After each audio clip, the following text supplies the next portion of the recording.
tunggakan rusun yang sebelumnya kami mempunyai tunggakan rusun sebesar 5 juta. 5 juta itu saya pada saat Januari itu membayarkan di tanggal 5 hari Jumat tahun 2024. Itu secara cash dan itu berikut dengan buku rekening tabungan DKI. Setelah itu karena kami sebagai pengurus RT dan kami ada hubungan yang sangat dekat dan kami tidak timbul kecurigaan apapun karena sebelumnya pun yang sudah masuk. Tapi yang terakhir yang nilai 5 juta ini nggak masuk dan itu diketahui saya pada saat saya mau membayar air dan kios yang seharusnya saya harus sudah bayar. Cuman saya pertanyakan masalah buku rekening itu berbelit-belit. Yang akhirnya pada saat bulan Ramadan, artinya ada tenggang itu 3 bulan, kok saya minta buku rekening selalu berbolak-balik. Akhirnya saya menanyakan ke pengelola untuk mengecek tunggakan saya. Ternyata tunggakan saya masih tercatat angkanya sesuai dengan apa yang saya setorkan 5 juta. Artinya uang yang kami setorkan tidak dibayar. Nah, di situ kami pun undang yang bersangkutan yang menerima duit. Nah, di situ beliau juga menjelaskan bahwa uang itu saya pakai dan gelap. Artinya di sini tidak ada bentuk amanah. Nah, di sini kami selaku pengurus RT dan penghuni, saya sebagai penghuni merasa dirugikan dan sebagai pengurus RT merasa dikecilkan dan diinjak kepalanya, tidak menghargai pengurus RT. Jadi hal ini saya nggak mau terjadi di warga kami, apalagi warga RT aja dipermainkan kan gitu. Hal ini menjadi dasar kami untuk angkat agar semua instansi yang bertanggung jawab di lingkungan rusun itu punya tanggung jawab yang penuh, artinya bisa amanah.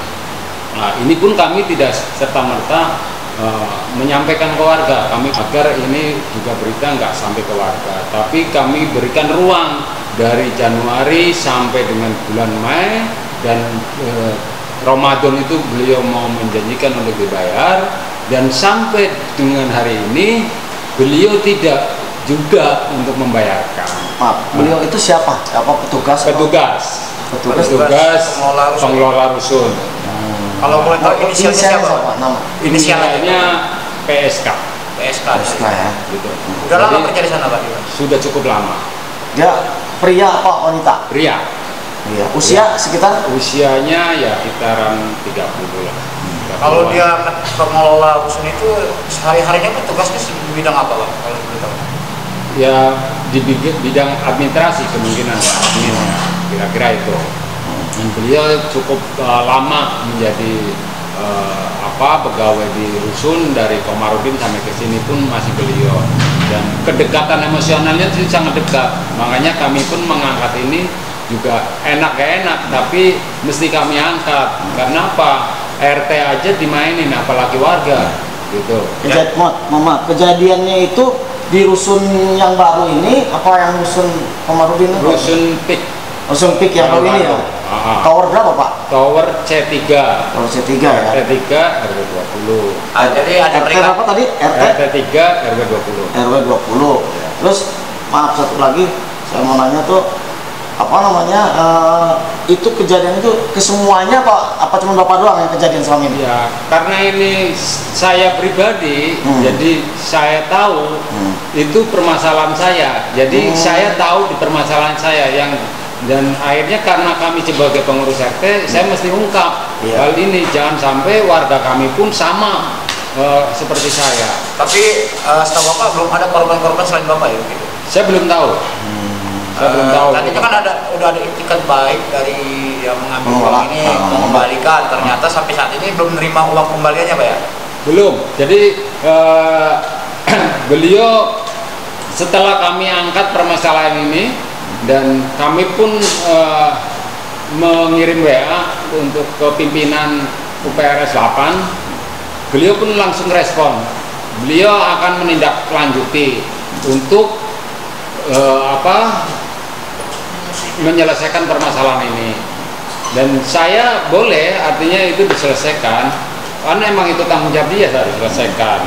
Tapi pembayaran awal dari Januari sampai jeda ini sampai bulan Mei, itu berarti kan sudah ada kebohongan, ada ketidakjujuran. Kalau seandainya saya tidak tahu, berarti kan udah lolos, Pak. Kira-kira itu. Ini Pak, jadi kan ini udah tahunan dia juga udah mengakui kan, sebagai yang dia hilang Pak, atau gimana gitu kan, mengambil uang tersebut dan ada etikat baik untuk mengembalikan walaupun sampai saat ini belum mengembalikan. Kira-kira kalau umpamanya ini uangnya tidak dibalikan juga ke Bapak, dituntut. Apa ada jalur yang lain Pak yang Bapak tempuh selain itu? Tuntutan. Ya, kalau saya udah jelas Pak akan tuntut sesuai dengan jalur hukum. Karena kami juga berdiri di hukum, sebagai ketua RT juga tahu hukum, dan kami akan tuntut hukum. Nah, yang dituntut itu UPRS 8-nya, ibu asihnya, atau siapa Pak? Mau yang rencana? Jadi semua Pak, kalau saya bilang tuntut semua agar semua bisa ditertibkan. Oh, berarti ya ini kan oknumnya berarti kepala termasuk ya, karena kan anak buahnya begitu berarti otomatis kepalanya juga tahu. Nah, karena gini Pak, secara garisnya histori di rusun itu kalau punya tunggakan itu selalu dikasih teguran surat undangan. Nah di sini kalau emang saya pun masih tunggakan, tidak ada surat harusnya ada surat panggilan teguran Pak. Berarti kalau ini terjadi, berarti ada settingan di dalam Pak, agar yang punya tunggakan yang ini, yang utamanya saya, tidak usah dipanggil. Berarti semua mengetahui hal ini. Berarti udah disetting. Tapi saya nggak tahu siapa aja yang disetting. Kira-kira sudah ada yang tahu. Ya, berarti atasan juga pasti tahu. Ya, tidak ada keberesan di sini. Gitu. Terus rencana kedepannya ini maunya seperti apa Bapak? Apa ini agar dibereskan, dituntut, dikembalikan, udah clear, atau memang Bapak terus jalan pengadilan? Gimana? Saya minta yang bersangkutan ataupun pihak-pihak terkait itu diberikan sanksi Pak. Sanksi. Karena jangan sampai kita kasih kelonggaran, dia bertindak semena-mena lagi di lingkungan. Dan ini mungkin yang berani ngomong pengurus RT, warga mungkin akan diam karena tidak ada keberanian untuk ngomong. Mungkin sanksinya apa? Dipecat? Apa mau dibawa ke pengadilan? Seperti apa? Ini yang mau direncanakan? Ya saya secara pribadi ya Pak, hati nurani saya pun nggak tega. Tapi mungkin dipindahkan. Oh gitu ya. Itu aja. Pokoknya semua di UPRS 8 ini kalau bisa dipindahkan. Pecat itulah ya. Pindahkan ya. Terus apa lagi? Unek-unek saya sebagai pengurus RT ya Pak, artinya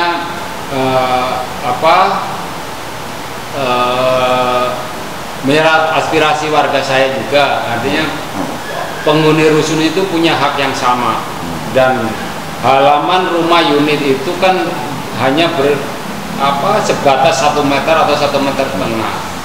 Kalau seandainya di dalam unit itu pun juga kita nggak bisa naruh bangku satu buat duduk-duduk, harus ini tertibkan, terus kita fasilitas untuk santai duduk itu gimana?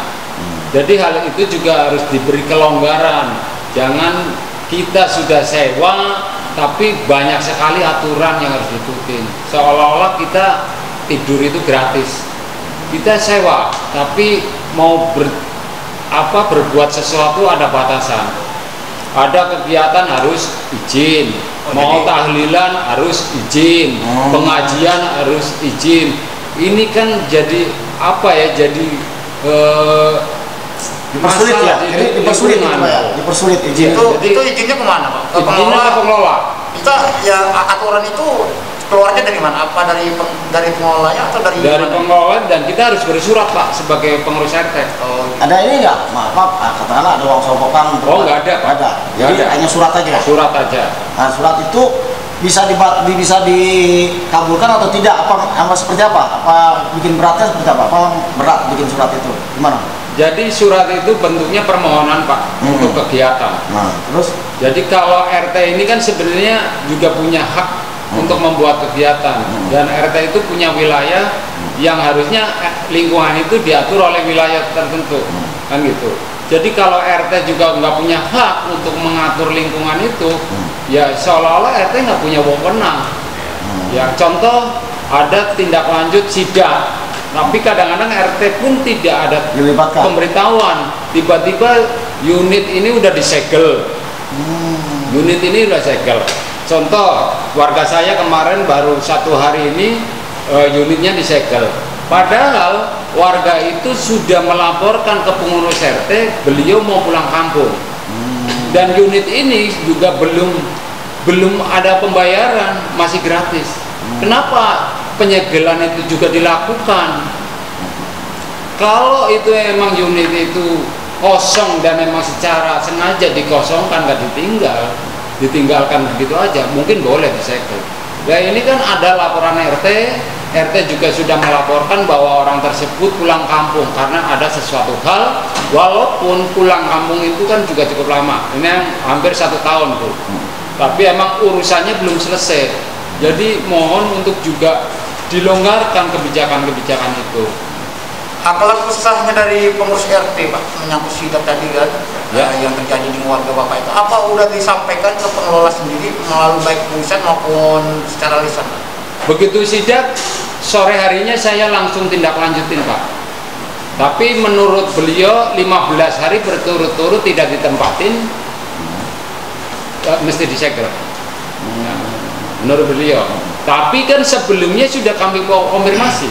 Kecuali tidak ada konfirmasi pengurus RT, itu boleh ditindak. Nah ini Pak, jadi penghuni rusun sendiri yang dibikin ini Pak, artinya pindahan dari mana Pak? Dari Komarudin Pak. Selain dari Komarudin, apakah ada penghuninya dari luar selain pindah dari Komarudin itu Pak? Setahu Bapak? Ada ya, selain dari Komarudin, ada nggak orang yang dari non Komarudin yang bisa masuk, yang masuk melalui mungkin jalur itu apa namanya tadi pakai web itu? Ya jadi gini Pak, itu sempat saya juga pertanyakan karena masuk ke topik ini kan itu masih sulit. Atas dasar katanya Sirokim aplikasi belum dibuka. Tapi ada hal warga juga yang istilahnya dari luar lingkungan ini yang sudah masuk di lingkungan kami. Dan kami pun pertanyakan, karena mohon maaf kami pun juga butuh buat saudara saya untuk masuk, tapi ternyata itu pun nggak bisa katanya. Tapi ada warga katanya dari instansi terkait, itu aja Pak. Jadi ada rekomendasi dan sebagainya. Ada sokokan nggak gitu? Saya nggak tahu Pak. Kalau yang jadi jadi mereka ini rekomendasi dari dinas terkait Pak, yang ada titipan lah gitu ya? Iya mungkin gitu. Terus Pak, warga Bapak berapa kakak Pak di situ Pak? Sekarang sudah banyak Pak. Berapa kira-kira Pak? Kurang lebih 114 kakak. Satu RT 114 kakak. Ini yang baru. Yang baru ya? Iya. Karena belum terkumpul Pak, belum penuh. Oh berarti baru 1 RT doang yang disahkan ya? Jadi 114 kakak ya. RW, ini kan ada keluhan dari RT di bawah Bapak nih, masalah pribadinya sendiri ya, maupun dengan warganya tadi. Gimana tanggapan Bapak sebagai ketua warga ini? Ya, kalau saya selaku pengurus RW, sebenarnya hal kejadian itu sangat disayangkan. Cuman saya juga harus klarifikasi supaya ini tidak menjadi bola liar. Sebenarnya kalau mengikuti aturan, kita boleh percaya sama orang, tapi kita lebih percaya sama yang di atas. Ini adalah, mohon maaf, saya tidak membelain UPRS, tidak membelain warga saya. Kebetulan ini mitra saya RT juga. Jadi sebenarnya kita membayar retribusi itu sudah ada aturannya. Kita harus ke bank langsung, karena ini kaitannya dengan nominal rupiah. Siapapun yang megang uang itu pasti ada kekilafannya. Seperti contoh yang terjadi dengan Pak RT saya ini. Ternyata orang yang sudah dianggap dia itu adalah teman baik, sahabat baik dari 2014, emosionalnya sangat baik. Ternyata begitu dikasih amanah, dia tidak amanah. Inilah namanya manusia. Jadi kekhilafan beliau tadi sudah mengatakan bahwa dia akan bertanggung jawab. Kebetulan semalam saya sudah ditelepon sama atasannya beliau, si PSK ini, bahwa sebenarnya beliau kemarin sudah ingin bertanggung jawab, ingin menyelesaikan permasalahan yang kurang lebih nominalnya berapa Pak? 5 juta. Cuman karena Pak RT kemarin tidak ada waktu, mungkin dengan kesibukannya, sehingga mungkin yang 5 juta itu belum terselesaikan. Ini terkait dengan administrasi ya. Kemudian saya ingin bercerita. Jadi di sini di rusun PIK ini kita sudah ada 6 tower, 6 RT, RT 1 dengan sampai dengan RT 6, RW 20. Kebetulan ini sudah kurang lebih 1 tahun, bulan Juli nanti ya Pak. Tinggal di PIK ini kurang lebih nanti sudah 1 tahun di bulan Juli. Kalau bicara terkait dengan fasilitas Pak, kalau dilihat dari visi gedungnya sebenarnya sudah istimewa. Di situ fasilitasnya sudah pakai lift, sudah keamanan, sudah safety. Tapi untuk ternyata di dalamnya itu masih banyak kebocoran. Contohnya di tempat kamar mandi saya sendiri pun masih di situ masih bocor, masih masih genang airnya. Apabila terjadi hujan, itu air tambias dari luar itu kasihan. Jadi yang di pinggir-pinggir itu air itu bisa masuk. Kasur kan jarang-jarang yang pakai spring bed itu tempat tidur kan, jadi kasurnya langsung digelar. Itu sampai pada basah. Itu terkait dengan fasilitas. Kemudian terkait dengan hunian. Jadi hunian di rusun itu ada 2 kategori ya Pak. Yang satu relokasi, yang satu umum. Jadi ini biar clear juga ya. Kalau yang umum itu adalah atas kemauan pribadi. Tapi kalau yang relokasi itu atas dasar program dari pemerintah. Misalnya kami punya tempat tinggal, tempat semula, tempat tinggal kami digusur buat jalan segala macam. Akhirnya kami direlokasi di tempat gusur itu. Jadi di situ ada kategori, ada 2 untuk Pak? Untuk penghuninya. Jadi itu yang bisa digarisbawain. Jadi ada keinginan dari pemerintah dan ada keinginan secara mandiri. Itu jadi pembayarannya pun juga beda. Ada yang subsidi, ada yang 100%. Itu terkait dengan retribusi. Nah, terkait dengan retribusi, kami juga berharap warga kami itu juga di situ karena ada hak dan kewajiban. Jadi kewajibannya kita adalah ya ibarat kita ngontrak, kita harus taat dengan aturan. Misalnya kita bocor segala macam ya kita boleh nuntut dong. Karena mohon maaf sekali, warga yang ada di rusun itu mungkin 20-30% itu juga masih banyak tunggakan, tapi kadang-kadang ya banyak tuntutannya juga. Kan saya juga serba dilema seperti itu. Ya kalau masalah kegiatan di luar penghasilan kan saya itu kan soal pribadi saya juga nggak bisa kan, ranah pendapatan orang. Itu aja sih kurang lebih. Dan saya berharap jadi di depan di depan rusun PIK itu masih ada lahan yang kosong, sangat luas. Saya sudah bersurat ke DPRD, ke Dinas Perumahan, ke Wali Kota, ke Kelurahan, Kecamatan, Dinas UMKM, terus ke UPRS sendiri. Saya sudah bikin 7 surat pengajuan agar di 2025 nanti di depan PIK itu menjadikan kios-kios permanen seperti Pujasera dan sebagainya, supaya warga kami wabil khusus yang tinggal di rusun itu bisa meningkatkan ekonominya. Karena mohon maaf, dinas membangun kios itu dia tidak menguji kelayakan atau tidak meriset dulu. Jadi dia bangun kios itu bangunnya di lantai 2. Kalau di lantai 2 artinya orang yang tinggal di rusun itu adalah mayoritas adalah orang rumah tangga. Orang rumah tangga biasanya dia sudah masak sendiri. Kalau di situ suruh jualan makanan, siapa yang mau beli Pak? Kan seperti itu kasusnya. Dan itu bikin kios pun juga tidak sesuai dengan kebutuhan masyarakat, sehingga di situ terjadilah ketidakadilan. Ada istilahnya diskriminasi. Ada yang bisa mendapatkan kios, ada yang tidak mendapatkan kios seperti itu. Dan yang mendapatkan kios akhirnya lama-lama pun di situ juga nggak betah karena penjualannya pun juga kurang laku. Itu harapan saya. Mohon nanti ini digaris besarin ya Pak. Untuk yang di depan PIK itu bisa diwujudkan bentuk UMKM atau seperti Pujasera. Itu untuk selanjutnya. Di situ ada kolam renang. Kolam renang sampai saat ini pun juga belum dibuka. yang namanya kolam renang pasti nanti akan membutuhkan SDM atau tenaga kerja, minimal yang membuang sampah kek, menjaga parkir kek, karena itu adalah bagian wilayah kami. Saya nanya pengelola kapan itu dibuka, berapa butuh SDM-nya, tapi jawaban dari pihak pengelola, saya belum tahu Pak RW, itu ranahnya Dispora, bahasanya seperti itu. Jangan nanti kami adalah yang punya wilayah, tapi warga kami hanya jadi penonton. Saya tidak mau, minimal warga kami harus ada yang berkontribusi di situ. Itu aja sih Pak, kurang lebihnya.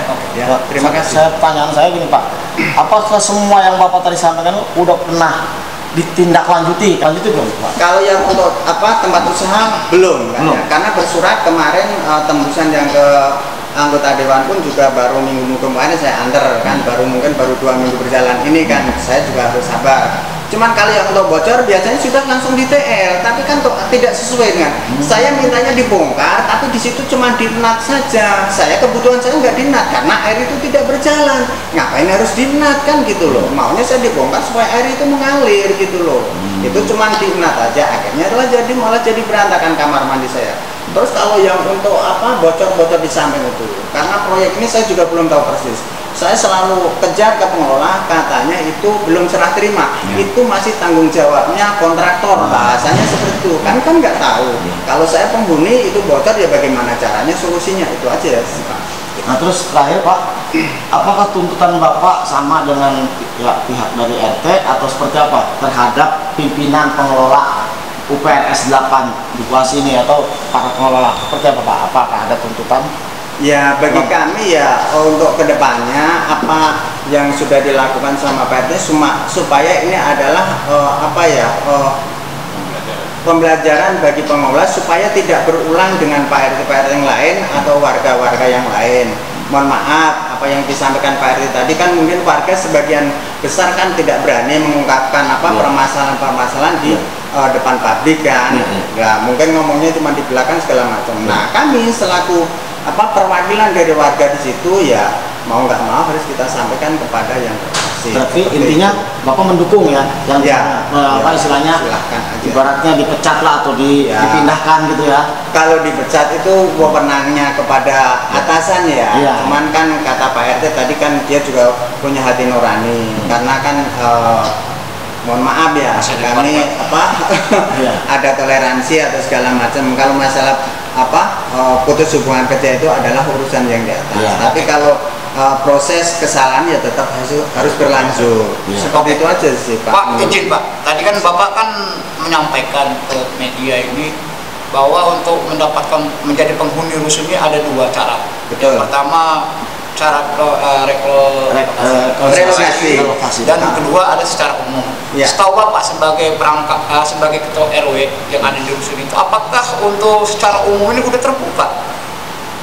Begini, jadi wabil khusus yang ada di 6 tower itu dari awal menurut informasi yang kami dapat dari pengelola itu bahwa yang di rusun ini sebenarnya khususnya untuk warga kami yang pindahan dari Komarudin. Alhamdulillah 100% sudah ke bawah. Yang 6 rusun itu? 6 ya, semuanya dari warga kami dari Komarudin 6 blok sudah pindah ke situ semua. Emang yang diprioritaskan itu. Kemudian itu kan dari lantai 4 sampai lantai 10. Berapa ini kakak tuh Pak yang 6 rusun itu Pak? Kurang lebih kalau yang dari pindahan dari mana? Dari Komarudin itu kurang lebih 516 kakak. Oh berarti Bapak dari Komarudin ya pindah? Betul, ya. Karena kami sama-sama dulu pengurus RT. Towernya itu semuanya ada berapa sih Pak? Ada 9. Oh 9. Jadi yang sudah ditempatin 6 Pak ya? 6, karena yang 3 itu menurut informasi yang kami dapat itu khusus untuk lajang. Kalau yang 6 ini untuk rumah tangga. Jadi yang 6 ini diprioritaskan warga yang dari Komarudin dari lantai 4 sampai sebelumnya ke atas. Nah, untuk yang ke atas sampai lantai 16 itu adalah untuk UMKM. Nah, UMKM itu terdapat data dari UPK karena di situ sudah waiting list kurang lebih waktu mau perpindahan dari Komarudin katanya ada 570 KK yang sudah waiting list yang sudah daftar di situ. Tapi begitu diverifikasi menurut informasi juga ya Pak dari UPRS, begitu diverifikasi ternyata data itu bukan warga Penggilingan. Ada yang dari Bekasi, ada yang dari Cempaka Putih, ada yang Tanjung Priok. Nah, akhirnya yang itu diskualifikasi. Begitu disaring lagi katanya tinggal 170 atau berapa. Tanggal 28 Oktober 2020 28 Desember 2023 itu sosialisasi warga UMKM yang rekomendasi dari UPK itu kurang lebih harusnya 150 yang sosialisasi, tapi pada saat itu yang datang cuma 45. Dan 45 itu menurut informasi juga yang dari UPRS itu tidak 45 masuk semua. Pak RT sudah kemasukan berapa? Kurang lebih 23. Artinya juga tidak 150 itu masuk semua.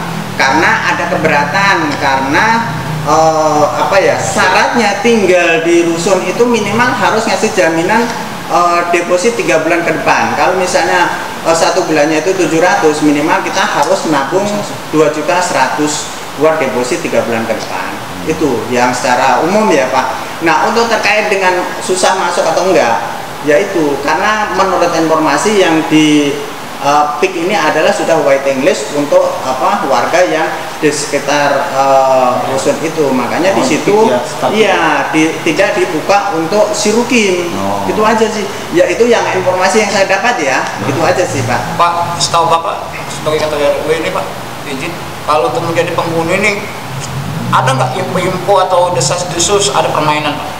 Bayar ya, bayar atau gimana ya. Kalau untuk permainan, karena saya pindahan dari Komarudin 100% ya, jadi kami tidak ada pungutan bayaran seperti itu. Cuman kalau yang untuk UMKM itu kami tidak tahu Pak. Itu aja. Desas-desus nggak ada. Jadi sampai saat ini saya belum bisa ketemukan fisik ya. Jadi menurut pengetahuan Bapak sendiri belum tahu lah ya soal desas-desus gitu ya. Dan tadi juga artinya dari pernyataan Bapak tadi sudah terungkap bahwa itu semuanya keseluruhannya dari regulasi dari rusun Komarudin Pak ya? Iya, yang lantai 4 sampai 10 itu mayoritas adalah warga kami yang dari rusun Komarudin pindahan dari RT 15 sampai dengan RT 20 waktu di sana. Kalau sekarang sudah jadi RT 1 sampai dengan RT 6. Itu aja Pak. Kalau titipan itu Pak ada nggak dengar Pak? Kalau titipan saya juga belum dengar juga Pak. Misalnya Bapak selaku instansi UPRS dititipin saudaranya, itu kebetulan saya juga belum dengar Pak. Seperti itu. Jadi untuk sementara ini penghuninya ini kalau dari UPRS ini untuk dari Komarudin dulu Pak ya? Yang 100%-nya Komarudin, cuman kan juga sudah ada tambahan kurang lebih 50 kakak atau berapa, karena Pak RT ini juga sudah ketambahan warga baru kurang lebih 23 kakak. Itu dari UMKM Pak ya? Iya, itu UMKM itu artinya yang warga umum atau relokasi kami juga nggak tahu, karena saya kan juga nggak melihat spesifik secara secara nyata untuk SP-nya, karena bisa dilihat umum atau relokasi itu kan dilihat dari SP-nya Pak. Seperti itu sih, itu aja.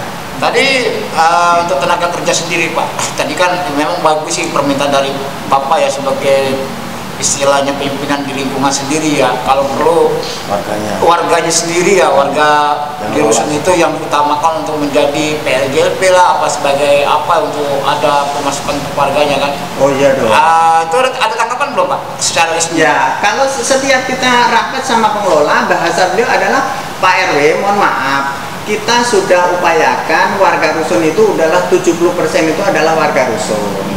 Karena begini, yang alasan pengelola, karena begitu yang dibutuhkan kadang-kadang tidak sesuai kriteria atau kemampuannya Pak. Mohon maaf, kalau misalnya dia yang dibutuhkan itu adalah mungkin teknisi. Kalau tukang sapu sih saya kira bisa orang semuanya bisa. Cuman kadang itu kan juga harus pakai syarat Pak. Tukang sapu pun juga harus syarat minimal harus SMP atau SMA. Kebetulan yang membutuhkan itu dia tidak mempunyai syarat itu. Kadang jadi kendalanya juga di situ juga Pak. Seperti itu. Teknisi juga sama. Teknisi kan juga harus di situ kan juga harus tes merangkai segala macam. Tiba-tiba begitu dites dia tidak lolos juga. Itu Pak. Kalau setahu Bapak, kalau di rusun itu ada fasilitas apa sih Pak? Saya pastikan pasti di situ akan membutuhkan SDM. Tapi sampai sekarang saya juga belum dapat kisi-kisi bahwa siapa nanti yang akan ngisi pos-pos itu gitu loh. Jangan sampai itu di lingkungan kami cuma jadi penonton gitu loh. Dikelola oleh orang luar ya? Iya itu. Saya yang saya enggak setuju seperti itu. Itu kolam renangnya itu luasnya emang untuk umum, untuk misalnya anak-anak atau untuk dewasa apa untuk karena sampai sekarang pun saya juga belum bisa diizinkan masuk. Begitu tanggal berapa ya, tanggal 11 Januari kemarin warga kami ada 8 orang renang di situ pun semua dipanggil bikin surat pernyataan. Itu saya mengalami, saya yang jadi saksinya. Betul. Ada luasnya berapa Pak? Segini ada Pak? Apa ya? Oh ada. 1000 meter? Ya kurang lebih lah kali 1000 meter ya. Ya, seperti Jadi itu. kolam renang itu termasuk fasilitas dari dusun atau untuk umum atau berbayar gitu? Prabayar, sepertinya prabayar. Prabayar ya. Seharusnya Artinya bukan fasilitas ya. khusus untuk penghuni ya?